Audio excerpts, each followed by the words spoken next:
Ayan, eto mga kababayan. Kung matatandaan nyo, kung meron silang napakalaki at limpak-limpak na confidential funds para sa peace and order, bakit may mga ganito pang natuklasan? Etong si General Torre mga kababayan. Eto, pakinggan natin to. Bakit ginagawa pa nila to? Iniimbestigahan na ng PNP ang posibleng dagdag bawas o pagmanipula sa mga police blotter ng mga istasyon ng pulis sa Davao City. Hinala ng PNP, dinodoktor ang mga logbook para magmukhang kakaunti ang krimen sa lungsod. Nasa frontline ng balitang yan si Gary De Leon. Kilala ang Davao City na isa sa pinakaligtas na syudad, hindi lang sa Pilipinas kundi sa buong Timog Silangang Asya. Sa Safety Index noong Tsaka ang isa pa dyan mga kababayan, kung kilala ang Davao City sa isa sa pinakaligtas daw di umano na lugar dito po sa bansang Pilipinas, dapat kokonti lang yung confidential funds dyan mga kababayan para mapanatili yung peace and order. Kasi unang-una, pinaka-safetiest na nga po yan eh. Dapat ang nilalargahan ng ating gobyerno nung panahon ni Duterte na mga lugar mga kababayan, ng mga lugar na mas nangangailangan ng confidential funds ay yung City of Manila. Dahil sa City of Manila, mas malaki ang posibilidad na magkaroon ng sunod-sunod na mga kriminalidad, mga kababayan. Pangalawa, yung Makati. Dahil alam naman po natin na sa Makati, mga kababayan, malaki din ang posibilidad na magkaroon ng mga sunod-sunod na mga kriminalidad. Unlike sa Davao na sinasabi, di umano na pinaka-safetiest daw na lugar dito sa ating bansa. Ngayon, mga kababayan, na nakakapagtaka pa dyan, kung napakalaki ng budget, confidential funds, itong Davao City, bakit ginagawa pa nila itong ganito? Na kung saan, dinudoktor nila yung mga blatter book para magmukha na mababa yung kriminalidad. Ano po ngayon, ipagpatuloy pa natin? nakaraang taon. Pangalawa sa safest city sa ASEAN, ang Davao, na nauusan pa ang Singapore. Habang ngayon 2024 naman, mas kumonti pa raw ang krimen sa lungsod. Sa unang 5 buwan, base raw mismo sa datos ng Davao City Police.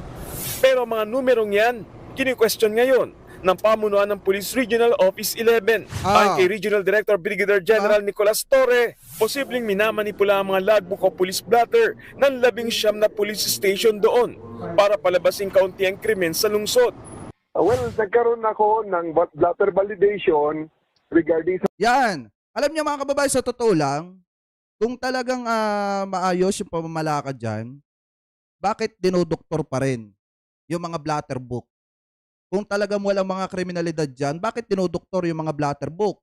Kung talagang napakalaki ng pondo nila, confidential funds, bakit may natuklasan pa si General Torre na ganyang klase ng gawain dyan sa Davao City? Di ba mga kababayan? Kaya nga kung titingnan natin, kung nagagamit lang sana ng tama yung nire-request kada taon ni Sara Duterte bilang mayor ng Davao City, kung nagagamit lang sa tama yung confidential funds, sana wala na mga ganitong klase ng gawain na dinudoktor, yung mga kriminalidad mga kababayan, at sana mapayapa lalo ang Davao City at wala nang gaanong problema mga kababayan. Pero kung yan ay napupunta sa bulsa, asahan nyo na, wala talaga. Ano po, anyway, ipagpatuloy pa natin. Sa mga reports, dahil nga nung first command conference sa DCPO, ay hindi talaga tama ang numero sa isang tingin pa lang. Hindi pwedeng mas marami ang patay kaysa sa mga physical injuries.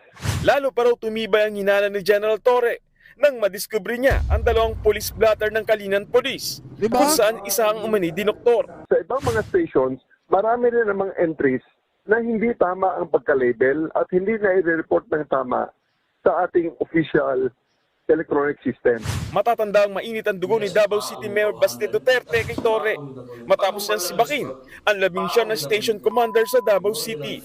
Pero ayon kay Torre, ito raw mismo ang dahilan kaya niya nirelieve lahat sa pwesto. I give them the chance. Wala rin nagbago. Dahil sa nabistong manipulasyon umano sa mga police blotter, iniutos na ng PRO Davao Region ang malalimang investigasyon sa issue.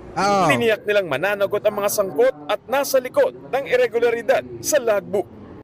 Nasa na ang 460 million. Pamula 2016.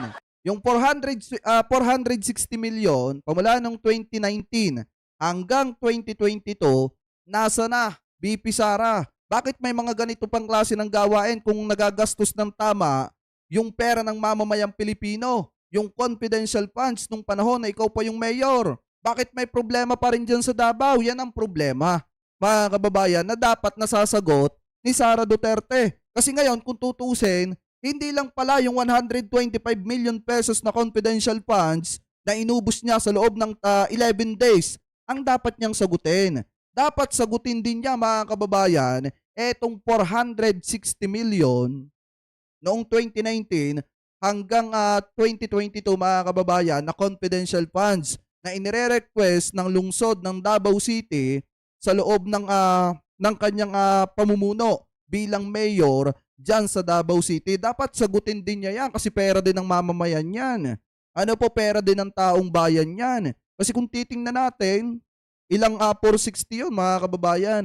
Sobrang dami. Di umano, mga kababayan, kung hindi nagamit ng tama yung pera ng mamamayan, sobrang dami ng naibulsa siguro. Di umano, mga kababayan, tayo nagtatanong lang naman, gaano kaya katotoo yun? Kung hindi nagamit ang pera ng mamamayan, dahil nga may mga ganitong klase ng gawain na dinudoktor yung kriminalidad para masabing mababa at nagagastosan ng tama, nasaan ang pera ng mamamayan? Ano po? Anyway, kayo, ano po ang komento ninyo hingil po sa isyong ito na kung saan, mga kababayan, sobrang nakakalula yung mga confidential funds ni Sara Duterte pamula 2018,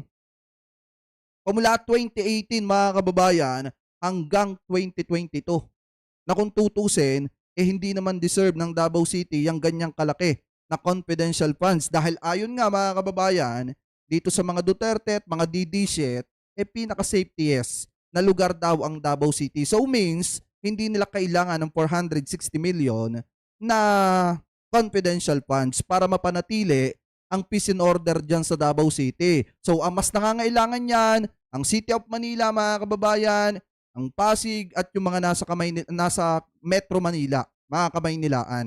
Ano po, dahil dyan, mga kababayan, malaki ang posibilidad na magkaroon ng insurgency. Ano po kung tutuusin. So ngayon, kung titingnan po natin, etong 460 million na yan, hindi natin alam kung paano ginasta yan.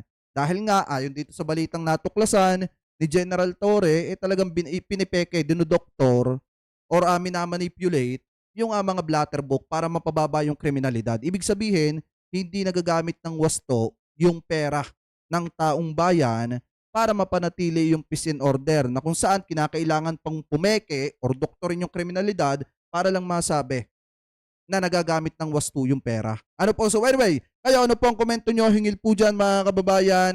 Comment below na lamang po kung ano po masasabi nyo. Hingil po dito sa nakakalulang confidential funds nitong si Sara Duterte. Ano po, nung siya ay mayor pa hanggang sa naging vice presidente po siya. So comment below na lamang po kung ano pong opinion nyo. Hingil po dyan.